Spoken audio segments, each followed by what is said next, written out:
السلام علیکم۔ آج منگل ہے، ستمبر کی 17 تاریخ۔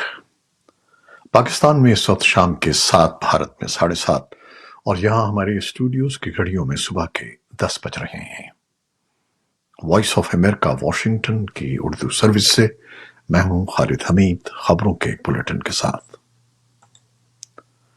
امریکہ میں قائم غیر سرکاری ادارے کی نئی رپورٹ میں سامنے آیا ہے کہ پاکستان میں توہین مذہب کے قانون کا بڑے پیمانے پر غلط استعمال کیا جاتا رہا ہے۔ غیر سرکاری ادارے کلونی فاؤنڈیشن فار جسٹس نے پیر کو اس حوالے سے تفصیلات جاری کی ہیں۔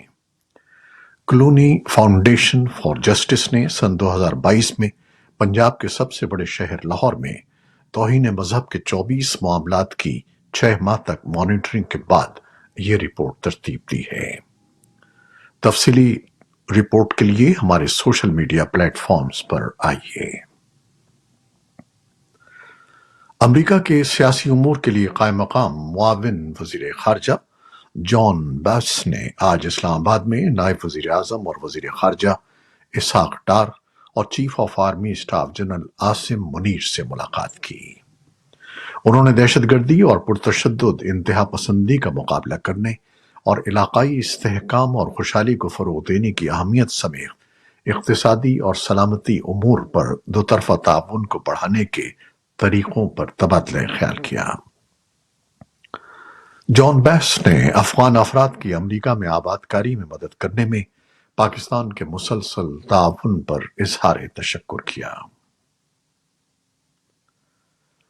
ہجری سال کے مہینے ربیع الاول کی 12 تاریخ کو پیغمبر اسلام کی یوم ولادت کی مناسبت سے پاکستان سمیت مختلف ممالک میں تقاریب منعقد کی جا رہی ہیں۔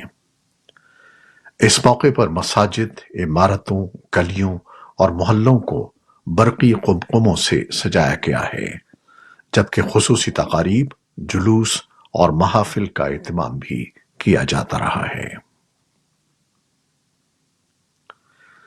ایران کے سپریم لیڈر آیت اللہ خامنئی نے بھارت کو ان ملکوں کی فہرست میں شامل کیا ہے جہاں مبینہ طور پر اقلیتوں پر مظالم ہو رہے ہیں۔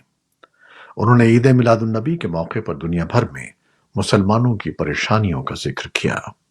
انہوں نے پیر کو ایک سوشل میڈیا پوسٹ میں کہا کہ اگر ہم میانمار، غزہ، بھارت یا کسی دوسرے مقام پر مسلمانوں کو ہونے والی تکالیف سے بے خبر ہیں تو ہمیں خود کو مسلمان نہیں ماننا چاہیے۔ بھارت کی جانب سے ان کے بیان پر سخت رد عمل ظاہر کیا گیا ہے اور اس کی کڑے الفاظ میں مذمت کی گئی ہے۔ بھارتی وزارت خارجہ کے ترجمان رندھیر جسوال نے ان کے بیان کے چند گھنٹے بعد ہی اس کو ناقص معلومات کی بنیاد پر دیے جانے والا بیان قرار دیا ہے اور اسے مسترد کیا ہے اور کہا ہے کہ یہ بیان ناقابل قبول ہے۔ انہوں نے اقلیتوں کے سلسلے میں تنقیدی ریمارکس دینے والے ملکوں کو مشورہ دیا کہ دوسرے ملکوں کے بارے میں کچھ کہنے سے قبل انہیں اپنا ریکارڈ دیکھنا چاہیے۔ بھارت کے زیر انتظام جموں و کشمیر کی اسمبلی کے لیے عام انتخابات کا پہلا مرحلہ 18 ستمبر کو منعقد ہوگا۔ غیر معمولی سیکیورٹی انتظامات کے ساتھ ہونے والے انتخابات میں 24 حلقوں میں بدھ کو پولنگ ہوگی۔ وادی کشمیر کے 16 جبکہ جموں کے 8 حلقوں میں ووٹنگ ہوگی، جس کے لیے 219 امیدوار میدان میں ہیں۔ ووٹنگ کا دوسرا مرحلہ 25 ستمبر اور تیسرا اور آخری مرحلہ 1 اکتوبر کو منعقد ہوگا، جبکہ ووٹوں کی گنتی 8 اکتوبر کو کی جائے گی۔ دہلی کی حکمراں جماعت عام آدمی پارٹی نے اروند کیجریوال کے استعفے کے اعلان کے بعد اتیشی مارلینا کو نیا وزیر اعلیٰ نامزد کر دیا ہے۔ بھارتی اخبار دی ہندو کی رپورٹ کے مطابق اتیشی مارلینا اس وقت دہلی حکومت میں وزیر ہیں۔ ان کے پاس تعلیم، پبلک ورکس ڈپارٹمنٹ اور پاور جیسی اہم وزارتیں ہیں۔ پاکستان میں اس سال اب تک 11 صحافی قتل ہو چکے ہیں، جبکہ سن 2024 کے ختم ہونے میں ابھی 3.5 ماہ باقی ہیں۔ صحافیوں کے قتل کے واقعات میں انصاف کی کمی یا ان میں ملوث افراد کے قانون کی گرفت میں نہ آنے کی بنا پر صحافتی اور انسانی حقوق کے حلقوں کی جانب سے شدید تنقید کی جاتی رہی ہے، اور اس ملک کو میڈیا کارکنوں کے لیے دنیا کے خطرناک ترین ممالک میں شمار کیا جاتا ہے۔ اسرائیل نے منگل کو حماس کے خلاف اپنی جنگ میں توسیع کا اعلان کیا ہے، جس کا مقصد شمالی اسرائیل کے ان رہائشیوں کی اپنے گھروں کو واپسی ممکن بنانا ہے جو اسرائیل اور لبنان کی سرحد پر اسرائیلی فوجیوں اور حزب اللہ کے عسکریت پسندوں کے درمیان جھڑپوں کی وجہ سے نقل مکانی کر گئے تھے۔ اسرائیلی وزیراعظم بنیامین نیتن یاہو کے دفتر نے کہا کہ سیکیورٹی کابینہ نے پیر کو دیر گئے اس اقدام کی منظوری تھی۔ حزب اللہ نے کہا کہ اگر غزہ کے لیے جنگ بندی کا معاہدہ ہوتا ہے تو وہ حملے روک دے گی۔ اس جنگ بندی کو حاصل کرنے کی کوششیں مہینوں سے جاری ہیں۔ امریکی وزیر خارجہ اینٹنی بلنکن جنگ بندی کی نظر ثانی شدہ تجویز پیش کرنے کے لیے منگل کو مصر کا دورہ کر رہے ہیں، جس کا مقصد مشرق وسطیٰ میں اہم علاقائی شراکت داروں کو شامل کرنا ہے۔ محکمہ خارجہ کے ترجمان میتھیو ملر نے پیر کو صحافیوں کو بتایا کہ ہم خطے میں اپنے شراکت داروں کے ساتھ بات چیت جاری رکھے ہوئے ہیں، خاص طور پر مصر اور قطر کے ساتھ۔ روس کی سن 2024 برکس سمٹ کی میزبانی سے پہلے ترکی کی شمولیت کی درخواست پر غور کیا جا رہا ہے۔ یہ سربراہی اجلاس 22 سے 24 اکتوبر تک منعقد ہو رہا ہے۔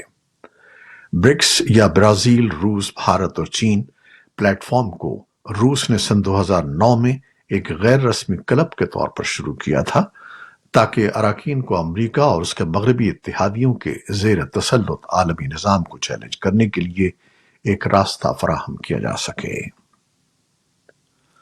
امریکہ میں گرفتار ایران سے رابطے رکھنے والے پاکستانی شخص آصف رضا مرچنٹ نے نیو یارک میں بروکلین کے مجسٹریٹ جج رابرٹ لغی کے سامنے درخواست دائر کی ہے، جس میں انہوں نے ان دو الزامات کی تردید کی ہے کہ انہوں نے کسی دوسرے ملک میں دہشت گردی کی کوشش کی اور وہ امریکہ میں کسی سیاسی شخصیت یا سرکاری عہدیدار کو قتل کرنے کے لیے کرائے کے قاتل تلاش کر رہے تھے۔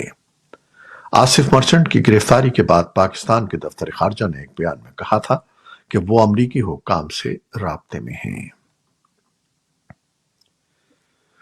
یوکرینی حکام نے منگل کو بتایا کہ روسی ڈرون حملوں نے شمال مشرقی یوکرین میں توانائی کی تنصیبات کو نشانہ بنایا ہے، اور روس کی وزارت دفاع نے منگل کو کہا کہ اس نے برانسک کے علاقے میں 15 یوکرینی ڈرونز مار گرائے ہیں، جہاں حکام نے کسی نقصان یا جانی نقصان کی اطلاع نہیں دی۔ یوکرین کے ایک اور ڈرون نے روس کے کرسک علاقے کو نشانہ بنایا ہے۔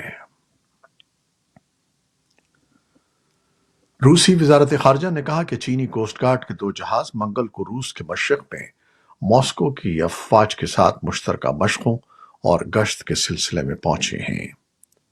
چین نے ماسکو کی اوشن 2024 مشق کے آغاز کے لیے گزشتہ ہفتے روس کو 4 جنگی جہاز اور 1 سپلائی جہاز بھیجا تھا، جو 3 دہائیوں میں اپنی نوعیت کی سب سے بڑی مشق کا ایک حصہ ہے۔ اور اب ایک اعلان۔ وائس آف امریکہ اب واٹس ایپ چینل پر بھی دیکھا جا سکتا ہے۔ دلچسپ خبریں، تجزیے، تبصرے اور ویڈیوز دیکھنے کے لیے واٹس ایپ پر VOA اردو کے اس چینل کو فالو کیجیے۔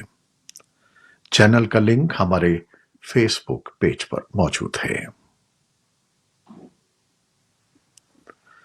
یہ تھیں وہ خبریں جو فیس بک لائیو پر ہم نے آپ کے لیے پیش کی۔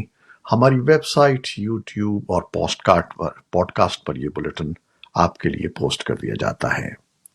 آپ ہمارے بلیٹن کو شیئر کرتے ہیں اور اپنے کمنٹس میں اپنی محبتوں کا اظہار کرتے ہیں، جس کے لیے ہم آپ کے بہت ممنون ہیں۔ اپنی ان کاوشوں کو جاری رکھیے گا۔